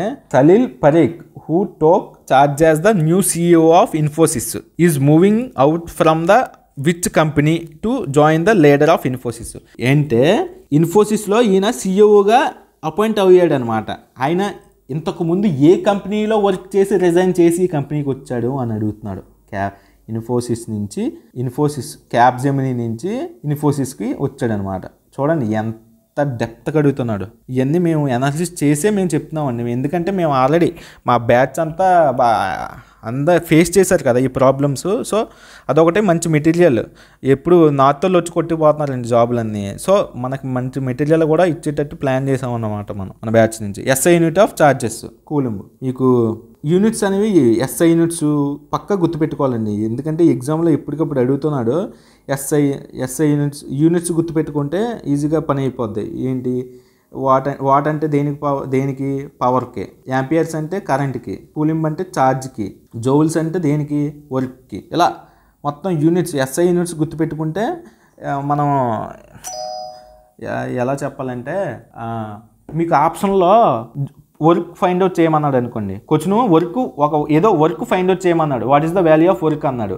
కింద ఆప్షన్లో ఒక దానికి 200 కూలింబ్స్, 200 వాట్, 150 జౌలు అని ఇచ్చాడు అనుకోండి. వర్క్ యొక్క యూనిట్స్ ఏంటి? జౌల్స్. సో డైరెక్ట్గా మీరు ఆప్షన్లో సమ్మని కాలిక్యులేట్ చేయకుండా జౌల్స్. సో వర్క్ యొక్క యూనిట్ జౌలే కనుక డైరెక్ట్ పెట్టేయచ్చు. అది నేను చెప్తున్నా. అలా మీ కూలింగ్స్ యూనిట్స్ గుర్తుపెట్టుకుంటే యూజ్ అది. ఓకే అండి. నెక్స్ట్ క్వశ్చన్కి వెళ్తే H2SO4 is used in refining of petroleum to remove sulphur and other components. మనకి సల్ఫ్యూరిక్ యాసిడ్ అనేది ఏంటంటే కింగ్ ఆఫ్ యాసిడ్స్. H2SO4నే సల్ఫ్యూరిక్ యాసిడ్ అంటారు. సల్ఫ్యూరిక్ యాసిడ్ దీన్నే కింగ్ ఆఫ్ యాసిడ్స్ అంటారు అన్నమాట. కింగ్ ఆఫ్ యాసిడ్స్ అని అంటారు. ఇది కింగ్ ఆఫ్ యాసిడ్స్ అని దేన్ని అంటారు H2SO4. ఇది ఎందుకు కింగ్ ఆఫ్ యాసిడ్స్ అని అంటారంటే డైరెక్ట్గా ఇండైరెక్ట్గా దీన్ని మ్యానుఫ్యాక్చరింగ్ అండ్ కెమికల్ ఫెర్టిలైజర్స్లోని, మ్యానుఫ్యాక్చరింగ్ ఇండస్ట్రీలోని దీని యొక్క అంత యూజ్ ఉంటుంది అన్నమాట. దీనికి H2SO4ని దీనికి అంత యూజ్ ఉంటుంది కనుక దీన్ని కింగ్ ఆఫ్ యాసిడ్స్ అంటారు. అదే దీన్ని పెట్రోలియంలోని కూడా పెట్రోలియం రిఫైనింగ్లోని కూడా యూజ్ చేస్తారు దీన్ని. Petroleum to remove the sulphur and other components. Actually మనకి H2SO4 యొక్క యూజెస్ కొన్ని తెలుసుకుందాం. ఎందుకంటే ఇది ఎగ్జామ్లో అడుగుతున్నాడు. H2SO4 యూజెస్ తెలుసుకుందాం. చూడండి. ఒకటే దీన్ని ఎలా యూజ్ చేస్తారంటే use to making of fertilizers తయారు చేసినప్పుడు దీన్ని యూజ్ చేస్తారు. సెకండ్, దీన్ని ఎక్కడ production of steel and iron steel ఉత్పత్తి చేసే దగ్గర కూడా దీన్ని యూజ్ చేస్తారు. ఇంకోటి ఏంటి? కెమికల్ మ్యానుఫ్యాక్చరింగ్, కెమికల్స్ తయారు చేస్తారు కదా, అక్కడ కూడా యూజ్ చేస్తారు అనమాట. Manufacturing industries. ఇంకోటి ఏంటి? ఫోర్త్ పెట్రోలియం రిఫైనింగ్ ఉంటుంది కదా. పెట్రోలియం రిఫైనింగ్ చేస్తారు కదా. అదే రిఫైనింగ్ అంటే ఏంటి? అదే డీజిల్, పెట్రోల్, కెరోసిన్ ఇవన్నీ వేరు చేస్తుంటారు కదా, అదే రిఫైనింగ్. అక్కడ కూడా దీన్ని యూజ్ చేస్తారు. ఇంకోటి ఏంటి? దీనికే కాకుండా క్లీనింగ్ ఏజెంట్గా కూడా యూజ్ చేస్తారు. క్లీనింగ్ ఏజెంట్గా కూడా దీన్ని యూజ్ చేస్తారు H2SO4. ఇన్ని యూజెస్ ఉన్నాయి.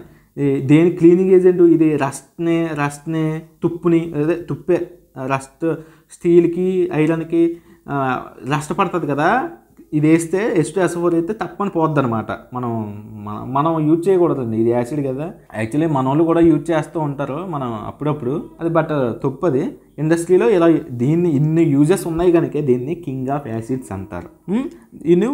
H2SO4 used in the refining of petrol to remove sulphur and other components. అయితే ఇది రైటే. Statement right. ఈ స్టేట్మెంట్లో ఏది రైటా రాంగ్ అని అడుగుతున్నాడు.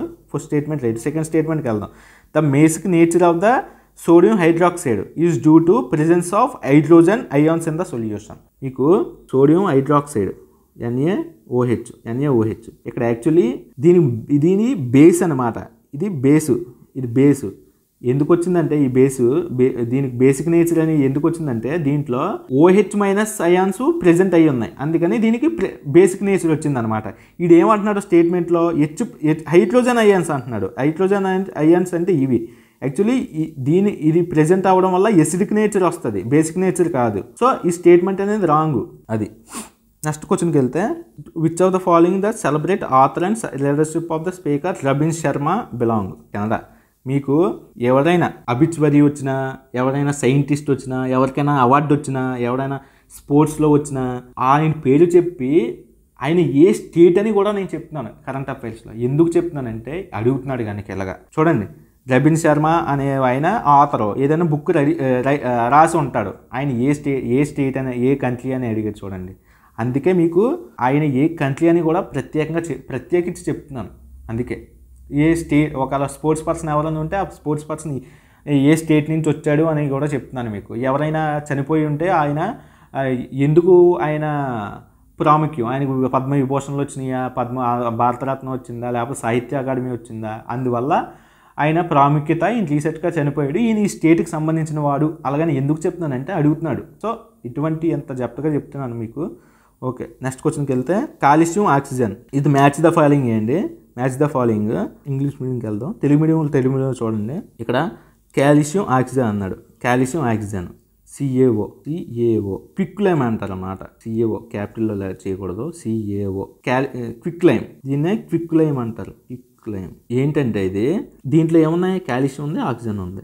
సో కాల్షియం ఆక్సిజన్ ఉన్నది ఏంటి, క్విక్లైమ్. ఇక్కడ కింద ఆప్షన్ చూసేసుకుని ఏ అనేది 2 ఉంది, అన్నీ ఈ 3 2లు ఉన్నాయి, ఇది కొట్టేవచ్చు. తర్వాత Ca3P2, ఇక్కడ calcium, formula of calcium sulphide, ఇది ఒకటే ఉంది. ఇది మ్యాచ్ ద ఫాలోయింగ్ పెద్ద కష్టమేం కాదు. కాల్షియం ఉంది, పాస్పైడ్ ఉంది. సో ఇది బి అనేది 1, ఇక్కడ ఇది కొట్టేవచ్చు. తర్వాత అవగాడ్రస్ నెంబర్, అవగాడ్రో కాన్స్టెంట్ మీకు ఏదైనా, ఇందాక ఏం చెప్పాను, గ్రావిటేషనల్ కాన్స్టెంట్ ఎంత అని చెప్పాను, 6.67 × 10⁻⁻11 చెప్పాను కదా. అలాగే అవగాడ్రో కాన్స్టెంట్ అని ఉంటుంది అనమాట. దాని యొక్క వాల్యూ ఎంత, ఇది ఈ ఎగ్జామ్లో ఎలా అడుగుతాడంటే గ్రావిటేషనల్ కాన్స్టెంట్ G వాల్యూ ఎంత అని అడుగుతాడు, డైరెక్ట్గా ఇచ్చేస్తాడు. ఇలా అడుగుతాడు అనమాట, -11. దాని యూనిట్స్ కూడా గుర్తుపెట్టుకోవాలి. ఇది ఉందా, అవగాడ్రో కాన్స్టెంట్ ఉంది కదా, అవగాడ్రో, దాని యొక్క వాల్యూ ఎంత అని అడుగుతాడంట, 6.022. కాన్స్టెంట్ అనేది వచ్చిందంటే, కాన్స్టెంట్ అంటే ఏంటండి, కాన్స్టెంట్ అంటే ఇంకా ఎక్కడైనా సేమ్, అది ఇంకా చేంజ్ అవ్వదు. అది యూనివర్స్లో ఎక్కడికి వెళ్ళినా అది చేంజ్ అవ్వదు. సో దానికి పర్టికులర్ ఈ వాల్యూస్ ఇచ్చేస్తారనమాట. అది ఎక్కడికి వెళ్ళినా చేంజ్ అవ్వదు. ఎందుకంటే ఇది అందువల్ల దీనికి ఇంపార్టెంట్. యూనివర్స్లో ఎక్కడికి వెళ్ళినా సరే అది చేంజ్ అవ్వదు. సో అది కాన్స్టెంట్గా ఉంటుంది. అందువల్ల దాని వాల్యూ ఎంత, అవగాడ్రో కాన్స్టెంట్ యొక్క వాల్యూ 6.022 × 10⁻23 అలా అనమాట. ఇది ఆన్సర్. ఇది ఎలా చదవాలన్నమాట. ఇది కెమిస్ట్రీకి సంబంధించి కెమిస్ట్రీ సార్ చెప్తారు. దీనికి 0.1 mole are present in the 2.3 grams of sodium. Next క్వశ్చన్కి వెళ్తే, ఆ టైంలో మనకి DRDO name the scientific adviser to the defence minister and DRDO director general missile and strategic system who has been won the award వచ్చిందనమాట ఈయనకి. ఎప్పుడైనా మీకు science and టెక్నాలజీలో న్యూస్లో ఉంటే అది పక్కా గుర్తుపెట్టుకోండి. అదొకటి. మీరు రీసెంట్ అపాయింట్మెంట్స్ ఉంటాయి కదండి, రీసెంట్ అపాయింట్మెంట్స్ అంటే లైక్ పెద్ద పెద్ద ఇన్స్టిట్యూషన్స్, నీతి ఆయోగ్, ఫైనాన్స్ కమిషను, ఇవన్నీ అపాయింట్మెంట్స్ ఉంటాయి కదా, ఇవన్నీ గుర్తుపెట్టేసుకోవడం మంచిది. వాళ్ళ పేర్లు, CEO, నీతి ఆయోగ్ CEO ఎవరు, ఇలా గుర్తుపెట్టేసుకుంటే అది మంచిది. అదొకటనే. ఈయనకి సతీష్ రెడ్డికి ఆ టైంలో ఈ అవార్డు వచ్చిందనమాట. ఇంజనీరింగ్ ఎక్సలెన్స్ ఇన్ 2015లో వచ్చింది. 2018లో అడిగాడు. చూడండి, 3 సంవత్సరాల తర్వాత అడిగాడు. ఇది పీరియాడిక్ టేబుల్. ఓకే అండి, నేను రేపు కానీ ఇవాళ సాయంత్రం కానీ మ్యాథ్స్ రీజనింగ్ కూడా ఎక్స్ప్లెయిన్ చేసి అప్లోడ్ చేస్తాను. ఓకే అండి. సో ఫ్రెండ్స్, మన యాప్ డౌన్లోడ్ చేసుకోవాలనుకుంటే మన వీడియో ఏదైనా కానీ ఆ వీడియో డిస్క్రిప్షన్, ఇక్కడ మీరు టైటిల్ దగ్గర ఓపెన్ చేస్తే, మీరు క్లిక్ చేస్తే ఇట్లా ఒక షార్ట్ డిస్క్రిప్షన్ అన్నది ఓపెన్ అవుద్ది. ఇక్కడ ట్యాప్ చేస్తే మీకు ఫుల్ డిస్క్రిప్షన్ అన్నది ఓపెన్ అవుద్ది. అందులో మీకు ఈ లింక్ కనిపిస్తుంది కదా, సో ఈ ఫస్ట్ లింక్ క్లిక్ చేస్తే మీరు డైరెక్ట్గా మన యాప్లోకి అయితే వెళ్తారు. సో ఇట్లాంటి స్క్రీన్ కనుక మీకు వచ్చింది అనుకోండి, ఇక్కడ పైన కనిపిస్తుంది చూసారా, install on more device are install అని కనిపిస్తుంది మీకు. సో అది క్లిక్ చేస్తే ఎందులో ఇన్స్టాల్ అవ్వాలి, మీకు డివైజెస్ ఎక్కువ ఉన్నాయనుకోండి ఇట్లా వస్తుంది. సో అందులో ఏది అని క్లిక్ చేసి అందులో ఇన్స్టాల్ చేసుకోవటమే. లేదా మీరు ఇంకెలా ఇన్స్టాల్ చేసుకోవచ్చు అంటే ప్లే స్టోర్. ఇప్పుడు ఇట్లా ప్లే స్టోర్కి వెళ్ళిపోయి ఇందులో ఇక్కడ సెర్చ్లోకి వెళ్ళి ఇక్కడ మీకు ఎగ్జామ్ ట్రిక్స్ అని కనుక సెర్చ్ చేస్తే ఇట్లా వస్తాయి. అండ్ గుర్తుపెట్టుకోండి, ఎగ్జామ్ ట్రిక్స్ వచ్చేటప్పటికి మీకు సేమ్ లోగోతో 2 ఉంటాయి. ఓకేనా, ఆ రెండిట్లో కూడా మీరు పర్టికులర్గా పైన ఎగ్జామ్ ట్రిక్స్ కింద శరణ్ తేజస్ అని ఉంది చూసారా, అది క్లిక్ చేయాలి. ప్రజెంట్ యాక్టివ్గా ఉన్న యాప్ అయితే అది. సో ఇక్కడ మీకు ఇన్స్టాల్ అని ఉంటుంది. సో ఇన్స్టాల్ అని బటన్ క్లిక్ చేసుకుని ఇన్స్టాల్ చేసుకున్న తర్వాత ఇక్కడ ఓపెన్ అని వస్తుంది అనమాట. సో ఓపెన్ అయితే చేసుకోండి. ఓపెన్ చేసుకున్న తర్వాత మీకు లాగిన్ అడుగుతుంది. ఇప్పుడు ఈ స్క్రీన్లో కాకుండా లాగిన్ అంటే మీ డీటెయిల్స్, మొబైల్ నెంబర్ అవన్నీ అడుగుతుంది. ఆ డీటెయిల్స్తో మీరు లాగిన్ అయిపోయాక ఇట్లా మీకు ఇంటర్ఫేస్ అన్నది వస్తుంది అనమాట. సో ఈ ఇంటర్ఫేస్ వచ్చిన తర్వాత ఏం చేస్తారంటే ఇక్కడ మీరున్న కోర్సెస్ కోసం ఇక్కడ క్లిక్ చేస్తే సో ఈ కోర్స్ ఓపెన్ అవుతుంది. ఇప్పుడు ఏఎల్పి కావాలి కాబట్టి మీకు ఇక్కడ బై క్లిక్ చేసి ఈ బై దగ్గర ఏంటి మీకు 1 year కావాలా, 2 years కావాలా, లేదా 3 years కావాలా అన్నది సెలెక్ట్ చేసుకోవచ్చు. సో ఎన్ని ఇయర్స్ కంటే అన్ని. ఇప్పుడు మీరు ఫస్ట్ 1 yearకే అనుకుందాం. ఇక్కడ మీరు అప్లై కూపన్, మీ దగ్గర ఏదైనా కూపన్ ఉంటే ఆ కూపన్ అప్లై చేయొచ్చు. ప్రజెంట్ అయితే మనం ఏ కూపన్ వాడుతున్నాం, సో రిపబ్లిక్ డే వరకు ఏఎల్పి 2024 కూపన్ అయితే వాడుతున్నాం. సో అదైతే ఇచ్చేయండి. సో ఈ ఏఎల్పి 2024 కూపన్ కనుక అప్లై చేస్తే మీకు 50% డిస్కౌంట్ వస్తుంది అనమాట. ఇది కేవలం మీకు రిపబ్లిక్ డే వరకే ఈ ఆఫర్ ఉంటుంది. సో ఇప్పుడు 4000కి 1 year పాటు మీరు కొనాలి అనుకుంటే పే ఆన్లైన్ క్లిక్ చేయండి. సో ఇక్కడ మీకు ఇట్లాగ ట్రాన్సాక్షన్ అనేది ఇనిషియేట్ అవుతుంది. ఓకే, ఇనిషియేట్ అయిన తర్వాత మీరు ఫోన్పే ద్వారా కానీ, గూగుల్ పే ద్వారా కానీ, ఎలాగ కార్డు ద్వారా కానీ సో దాని మీద క్లిక్ చేసి పే చేసేస్తే మీకు కోర్స్ అన్నది వచ్చేస్తుంది అనమాట. సో ఈ కోర్స్ అనేది మీకు గ్రూప్ డికి, ఏఎల్పికి రెండింటికి ఉపయోగపడుతుంది. ఓకేనా. సో 2000కి మీకు 2 ఎగ్జామ్స్కి హెల్ప్ అయ్యే విధంగా 1 yearకి మీకు 2000 పడుతుంది, 6000 అంటే. సో ఒకసారి థింక్ చేయండి, డెఫినెట్గా హెల్ప్ అయితే అవుతుంది. Best content and updated content వస్తూనే ఉంటుంది. ఓకేనా. సో డెఫినెట్గా తీసుకోవడానికి ట్రై చేయండి. ఏఎల్పి కానీ గ్రూప్ డి కానీ సీరియస్గా ప్రిపేర్ అయ్యే వాళ్ళైతే.